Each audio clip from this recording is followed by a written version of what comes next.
Welcome back, my friends. I am stoked to have this conversation because I get to catch up with a dear friend of mine, and I can't wait for you all to get to know him. Vinnie Fisher is joining me today. He is the founder of Fully Accountable. So I'm super excited to talk about everything from money to business to his own experiences in life. Vinny, love you, buddy. Super stoked that you're here. Thanks so much for being here. Mindie, I am so delighted. When I got your request to be on the show and be with you, one, no brainer. Two, you are one of the sweetest and kindest people that I know. So it's going to be a joy to spend time with your audience and you, because it always is. So I'm really glad to be with you. I mean, I'm glad Sean isn't here, because what he would say after that is he'd be like, clearly you don't know her that well. Well, sweetest and kindest to me. I mean, that's his problem. Exactly. That's mine. So we have spent a lot of time together, though, because Sean and I were part of your mastermind for a while. yeah. And got to know you, got to know many great people in that crew. So it's been a minute, though, since we have caught up. And one of the biggest reasons for that is COVID. I want to start with that because I heard through our mutual friends that you got really, really sick. And I want to ask you about that experience, and also, more importantly, the comeback. Yeah. Your through the grapevine rumors are not rumors, they're true. I ultimately got COVID pneumonia. Both of my lungs collapsed. Unable to saturate oxygen on my own. Rushed to an emergency hospital, placed on oxygen, and thankfully I listened to a dear friend of mine who's a doctor, because I was just going to tough it out on the couch. Yeah, like we'll be fine. And and the tough it out on the couch probably would have been me dead the next day. Whoa. Yep. Real. Here's what I can tell you. I've been very vocal with my faith and what I believe and who I am. And I was very comforted by that faith in my alone, mind you, in a hospital setting, you don't get anybody in there, depending on where you are. In Ohio, maybe it was a little looser than other places, but I was alone. No one was allowed in. My wife was in Florida, also suffering from COVID and restricted there. Not nearly as sick as me, thank goodness, but taking care of her mother and sister, who also got sick during the exact same time from one of us giving it to them.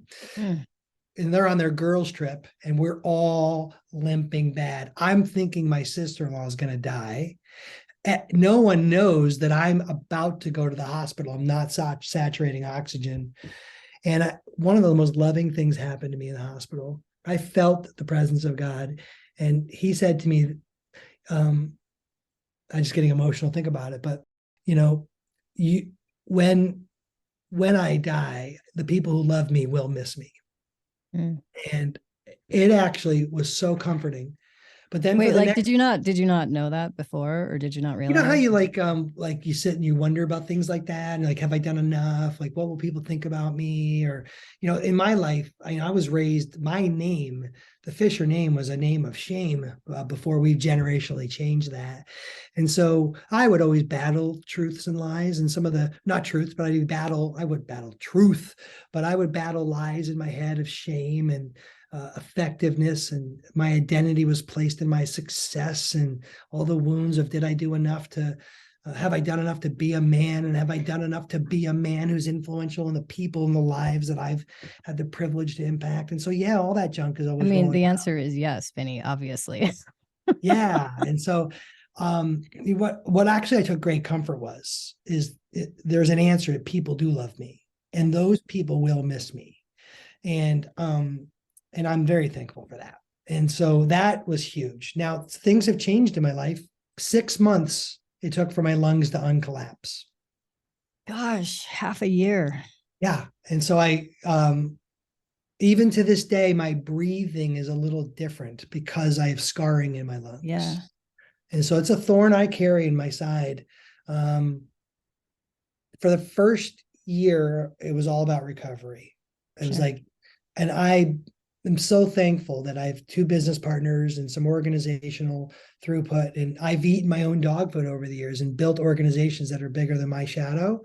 So for the first 3 months after I was sick, I didn't touch a thing, like a thing. And some might argue, if you ask the right person, business got better as a result of it. Yeah, Yeah, some might argue that they missed me in certain areas, which is also true. sure. The last year of my life, I've been, at least the last 9 months of it, I've been drifting. I feel like I'm supposed to be doing possibly something bigger than what I'm currently doing. And I've been in this like desert struggling with that. And so it led to me stepping down as the CEO of Fully Accountable and promoting our amazing COO, Rachel, who you know, who is Oh, that's awesome. wonderful. Yeah, she's amazing. Our team is thriving under her. And so I'm still the majority owner of the business. Love it, but I've stepped away from the executive team. Okay, that's huge. Yeah. Can you tell me a little bit about the decision-making process? Because Yeah. that is a very successful company. It was Yeah. like your heart. And here's what I loved about it and still love about it is that I'm always talking about like, let's figure out in terms of what we are here to do, the things that mesh both purpose, obviously income, but also our skills and talents. And that was your world. You have lots of different things going on, from accounting to law to all of this background stuff that you can bring to the table. And Fully Accountable seemed, I don't want to assume this, but seemed like a really nice mixture of all of those things, a nice blend of those things. So talk to me about the decision to step away.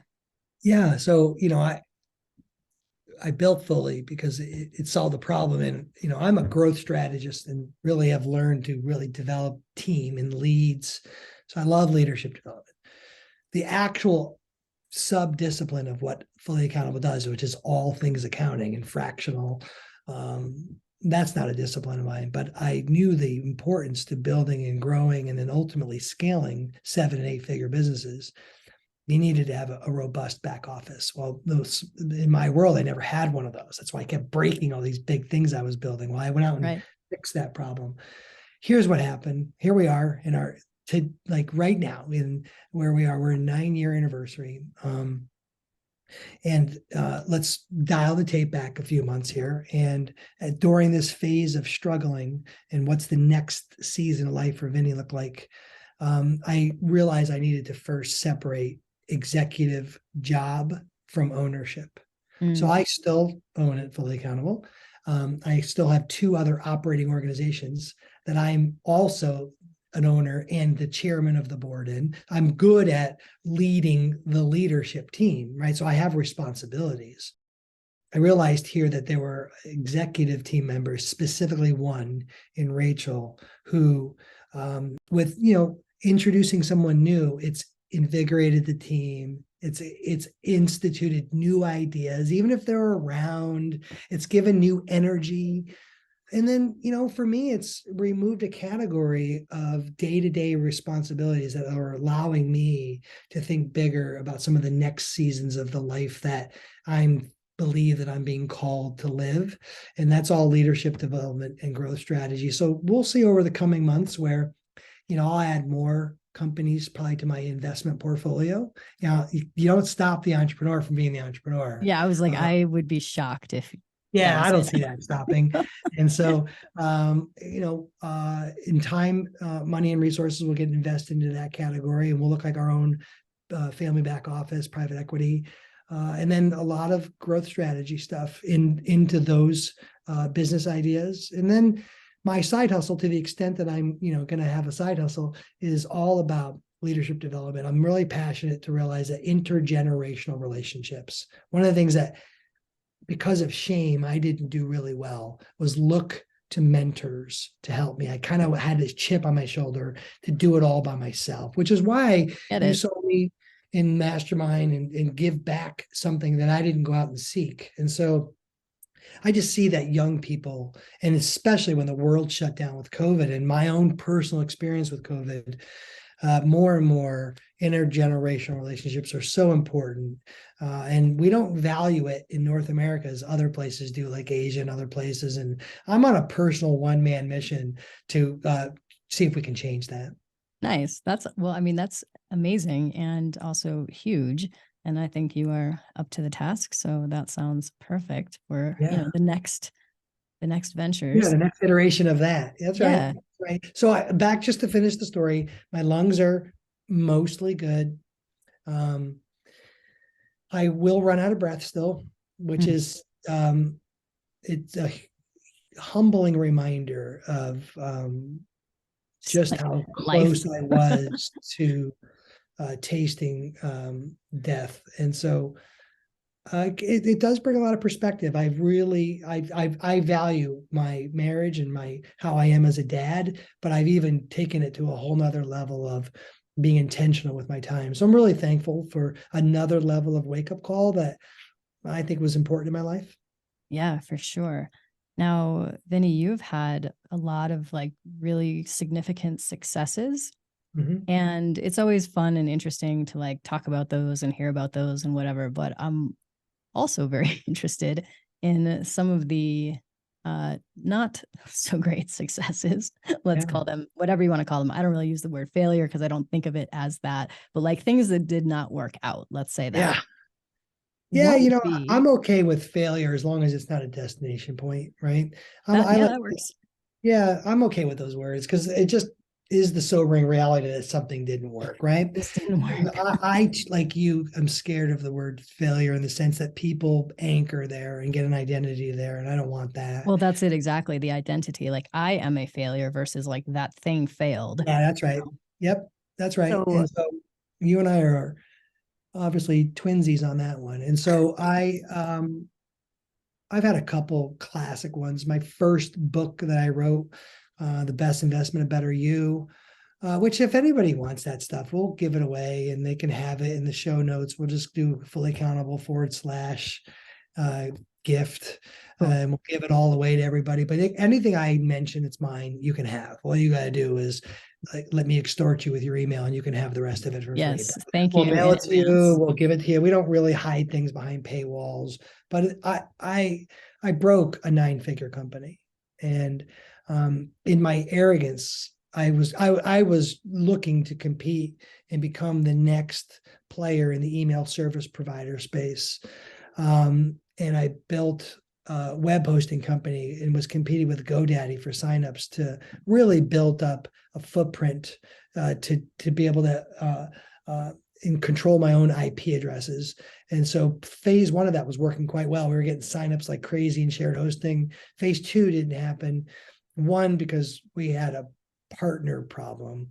And then two, we had a me problem. And I That's the was part I want to talk about. yeah. And I was pulling every lever. And when I stopped pulling every lever, combined with a perfect storm, we broke it. And I ended up selling it for parts, what would have been definitely a 9-figure exit. It kind of funkified me for a minute. And I actually wrote a book to kind of find my way back to worth. Hmm.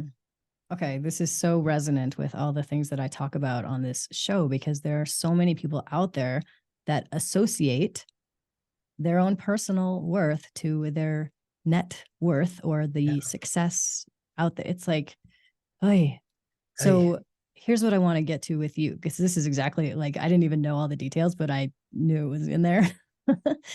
With that experience, yeah.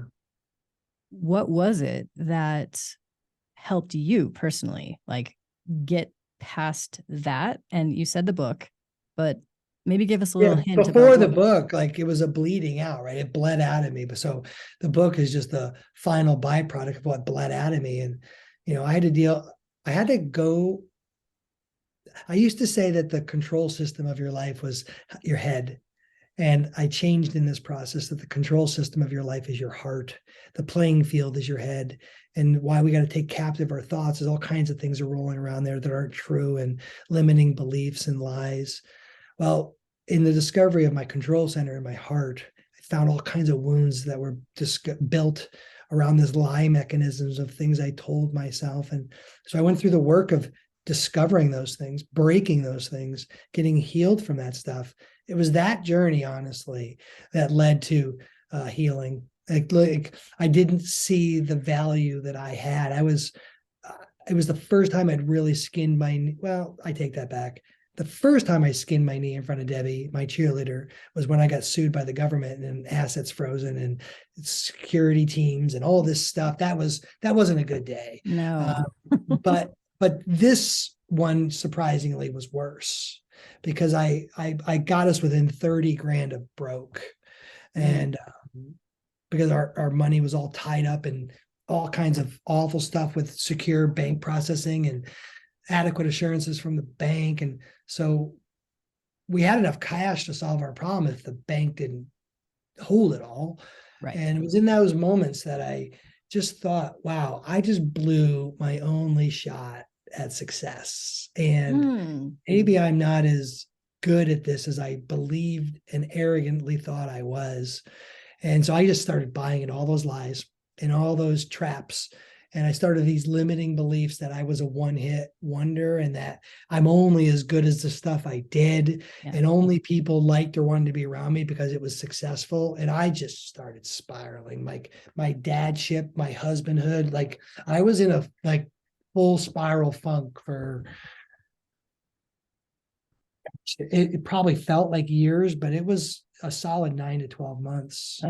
So I want to know though, because lots of people in our audience that's listening right now will be like, Vinny, I get it. I have been there, or maybe they're there right now. Who knows? And you said you did the work to, get yourself out of that. I'd love for you to mention maybe like, what did you do specifically? Because everybody's like, oh, well, yeah, you say just do the work. Well, what does that mean? What did you do? Like, what worked for you? One of my best friends, is one of my dearest friends in the world, a guy named Jeff Bogue, just kind of like looked me right in the face. He's like, I just got to shoot straight with you, man. Like, we got to do something about this. Like, you just sitting here doing nothing. You're not you. Self-pity. You're like, are you like, have you absolutely completely lost focus of who and what you are? And I answered yes. And so you're like, yeah, I have. Yep. And I'm like, how do I discover it? Thankfully, that started a journey for me, different than other people. That starts with a faith in Christ. And so what I did is I started listening and reading what he said I am and who he said I am. And so I started doing the work of reading his scripture. And to me, it spoke back life into me, and started seeing something bigger than just breaking a business, and this beautiful wife and these amazing children and this community that have been cultivated around me. And honestly, I started doing little stuff. A friend of mine says now, a guy named Tony Grebmeyer, who I know you know quite well, says, why don't we write down every day things you're grateful for? So pre-Tony, I had this same Jeff in my life. Like, do you even have, I remember counselors do this, this, like here I am telling you, you sit with two people and ask them what are some nice things you can say about each other. And you have a level 1 trauma when they can't even write one nice thing down about each other, right? Well, so what work you got to get into. Well, I had a really hard time saying something I was thankful for. Well, over a little bit of time and a little bit of prodding, each day I would start the day out with 3 things I was thankful for. And just doing that exercise, no different than someone might do physical exercise, which obviously it shows that I don't do a lot of, but I did the mental work, not the physical work. And honestly, it's so deeply rooted in my life that my language patterns have changed. My mindset about where identity come from completely overhauled. My desire to delight and to celebrate other people in spite of whatever was going on with me, all of it. Food tasted better. My sex life got better. Like all of it changed because I found my identity rooted in something bigger than my business success. Mic drop right there. I mean, that is it. That is the thing, is that we are not, the value of our company or the value of our bank account or any of that external stuff.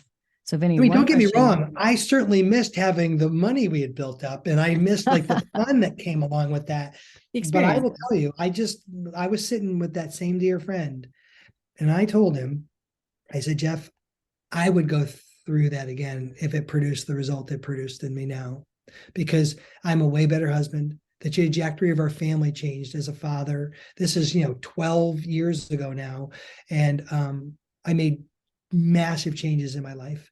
Yeah. And I'm thankful I didn't blow my 40s. My kids only know post this meltdown guy, even though they were like around for the start of this meltdown. They were young enough to, counseling and youth will solve most of those problems. And I'm thankful, like all that is such a different story. I believe in my heart, had that successfully continued, even at a moderate level, I say it this way now, it wasn't going to succeed because he loved me enough to break it so that I could actually get back to something real. It's that whole concept that is talked about a lot, is this is happening for me. Not like, oh, this happened to me, I'm such a victim. It's like, no, this created the spark that then transformed all of this other stuff. That's absolutely amazing. I want to know, from your perspective, how do you define wealth? This is something I ask every single guest on this show, and it's always interesting, the different answers that I receive. But for you personally, what's the definition of wealth? So for me, I have two layers. One, first, I separate riches and wealth. Riches are like things you have, stuff you've acquired, money I have sitting in my bank account. So people have riches, like that's stuff, and that's things that will probably burn up, and the gold that we have, and blah blah blah. Wealth for me is measured by the arrows in my quiver. And so when I look at my wife, I love that. Children, and I look at like what legacy of life that I've been given the privilege to shepherd, my wealth is through the roof. And then because of that, we have a favorite proverb of mine. It's Proverbs 22:1, which talks about a good name is better than gold. And because we've worked so hard at our family unit.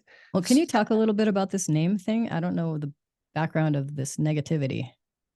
Well, so we just had shame in our household. My family was broken. There was prison, drug addiction, sexual stuff. So my parents, who are dead now, and did the best that they could. We had a very impoverished, broken place. So everywhere I went, our name of my brother in prison and drugs and sexuality, back then, the brokenness of our family, living and dating. And back then, like even my mom's open lesbian lifestyle would have not been accepted, right? Today, they're like, what's the big deal? Your parents are divorced. Who cares? Like back then, since I'm 90, that would have meant a lot different. I'm kidding, of course, but you are not 90. I know. For anyone not watching, I just turned 53 though. So like anybody not watching this video, you're listening to it, he is clearly not 90. Yeah, that's right. And so why I say it that way is I remember I cared so much what people. I was good at sports. I actually went played Division I soccer, and my kids asked me like, Dad, what was the competitive drive in you? And I said, it's funny. I actually didn't do it to win.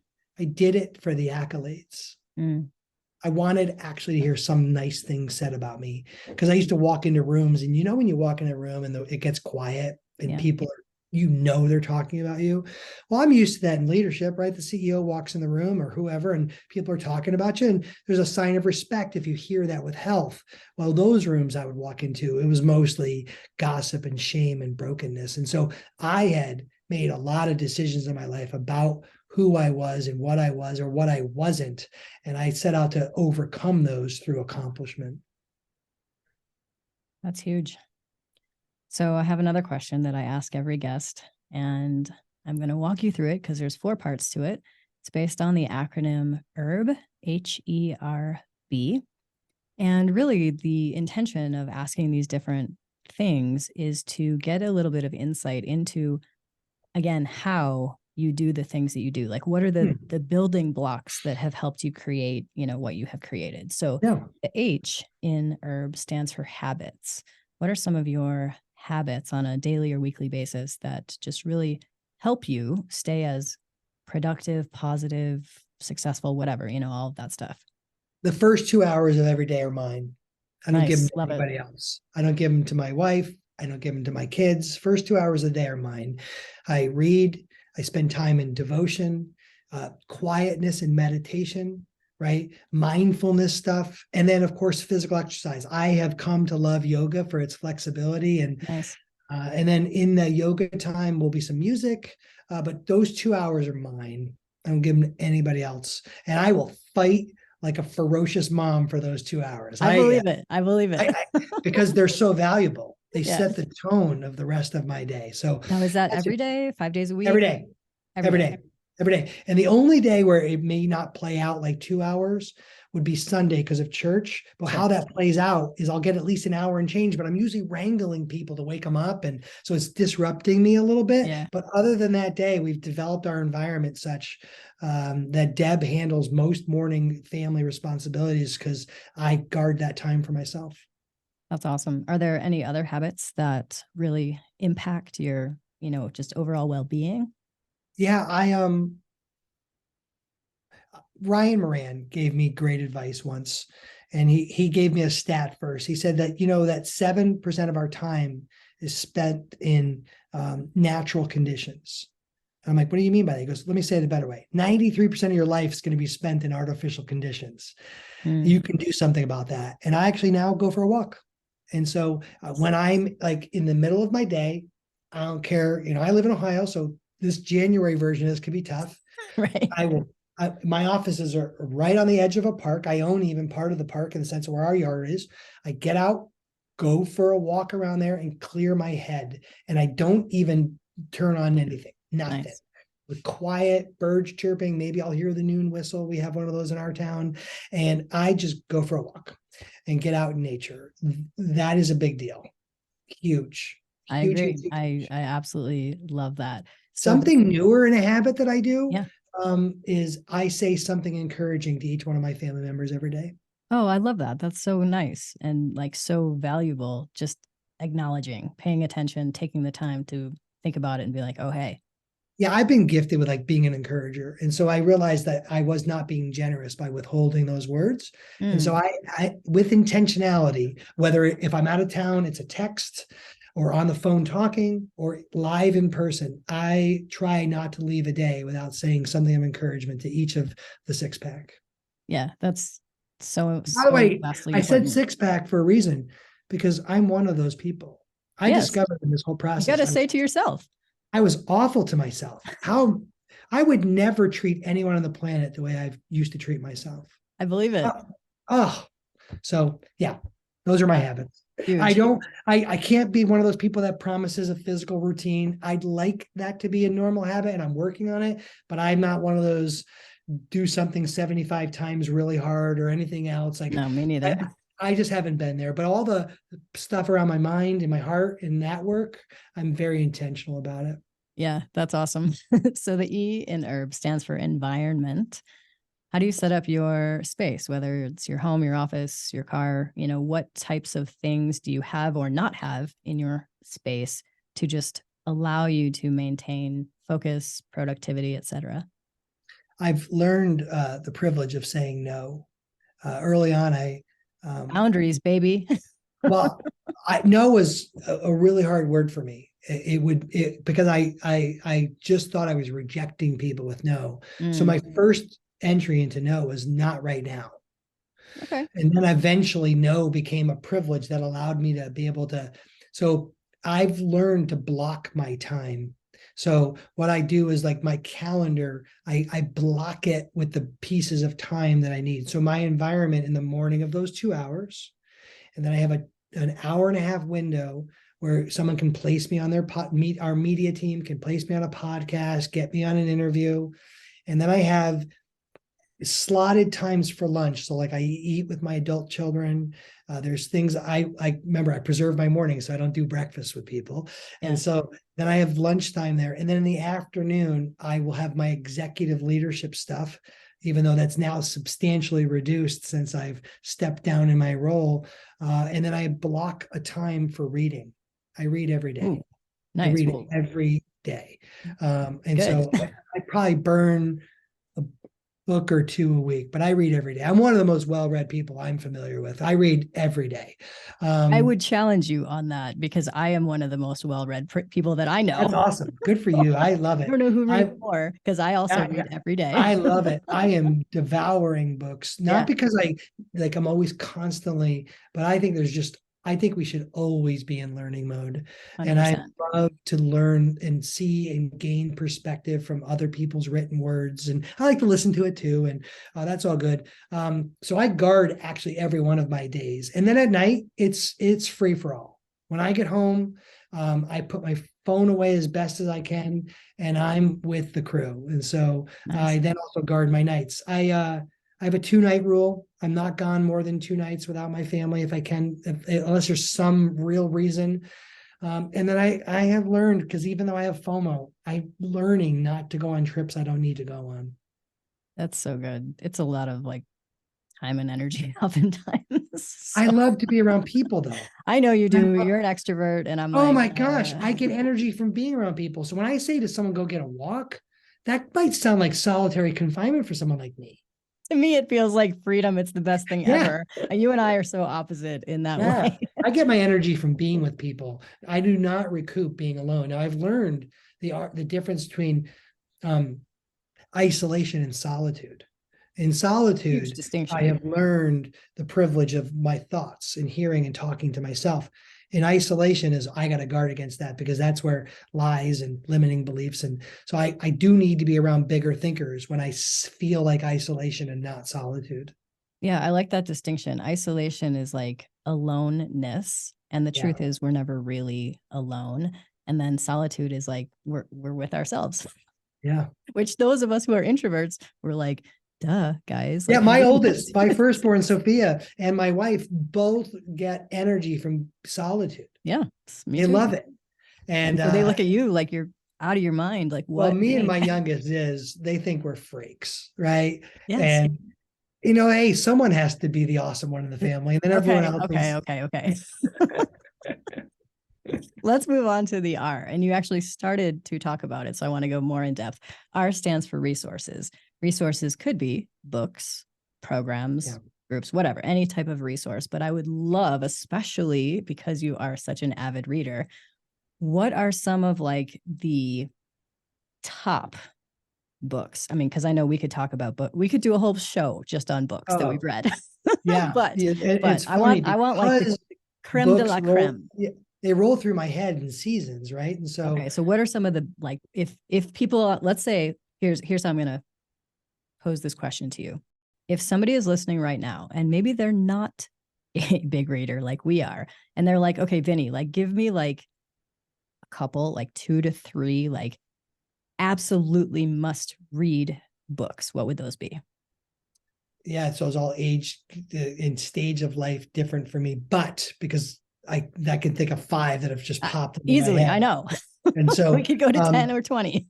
yeah, so I think one of the epidemics of society is this idea of being a master, a jack of all trades, or you can do anything. I don't believe those are true. You can't do anything. I cannot dunk a basketball and will not be a starting point guard in the NBA, no matter what I do. Correct. And I cannot do anything. And I don't believe that's true. And that's why things like focus and clarity are so important. And I think that a good, what I call secular book, right? Not one that's just focused on my faith in Jesus, on this category is essentialism, how to actually become good at one thing and discovering that. Because I think that this next iteration of society, the master technicians, the professionals who are a master, are actually going to have a decided advantage as we overhaul society with the new industrial revolution of artificial intelligence, that it's the masters that are actually going to convert or adapt into this new version of society. I think the generalists are in a lot of trouble. And so I would read essentialism over and over and over and over. And until you have focus down, if you don't, and you even forgot what I just said, you should probably start with that book. And if you like a more Christ-centered version of that, Jordan Rayner wrote a book called Master of One, which is a very similar book. And it's all really going to be Christ-centered. Cool. You know what I love about essentialism? Greg McEwen, I did not know this before I read that book, Yeah. was he talked about how the word priority in Mm, history was singular. There was no such thing as priorities, which we have yeah. made like, how many priorities do you have? And he's like, there was only one. That's how it should be. I'm like, oh, It's totally so makes good. sense. I know. I that's like a tattoo. That's so good, right? And then like I'd say if I was in business mode and I was like struggling with like just general organization, I would read the 1 Minute Manager. Nice. It's just a good read about business and how it should operate. And then if you're down that road of life, everything Jim Collins writes is excellent. Yep. And Good and so great, to me, etc. I've learned to read in categories. There are certain times I'm in like I just got done reading the autobiography of Dwight D. Eisenhower, Mhm.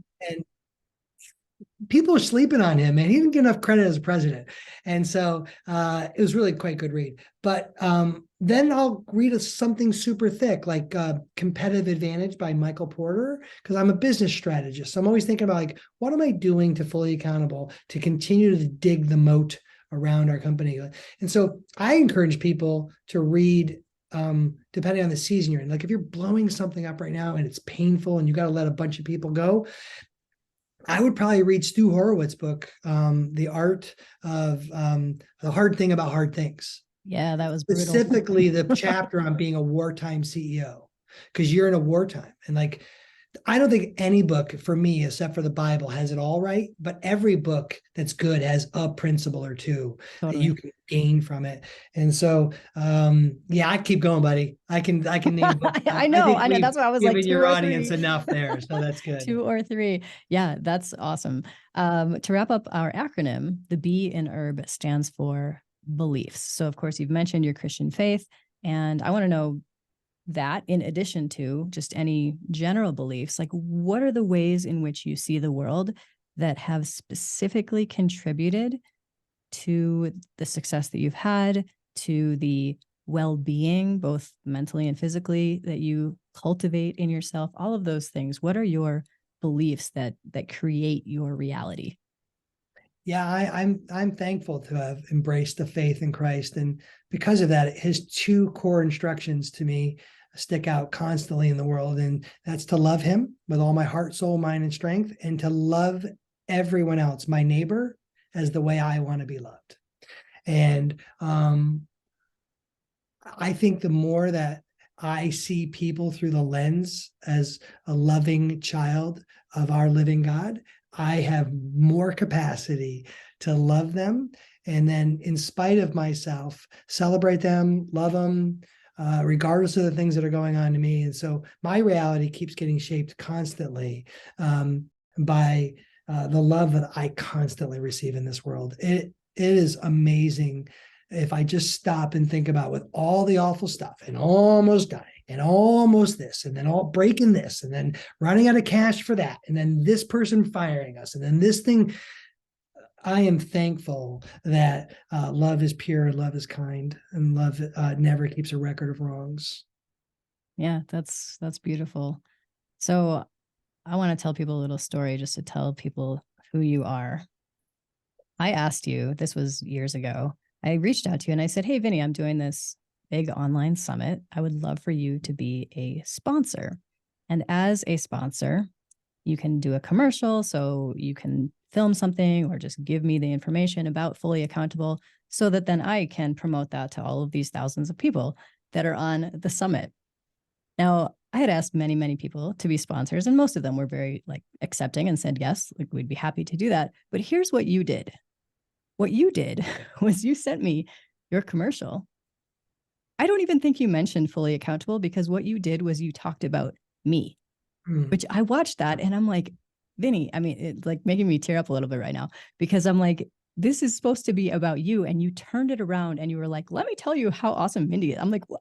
Like, this is my show. These people already know that. But like, it was so powerful to me that you took that time, you took that sponsorship spot, and you were just like, let me edify her. And I think that speaks volumes to who you are. Mm. And I'm so grateful for our friendship. This has been an amazing, amazing conversation. And I'm just delighted to have reconnected with you.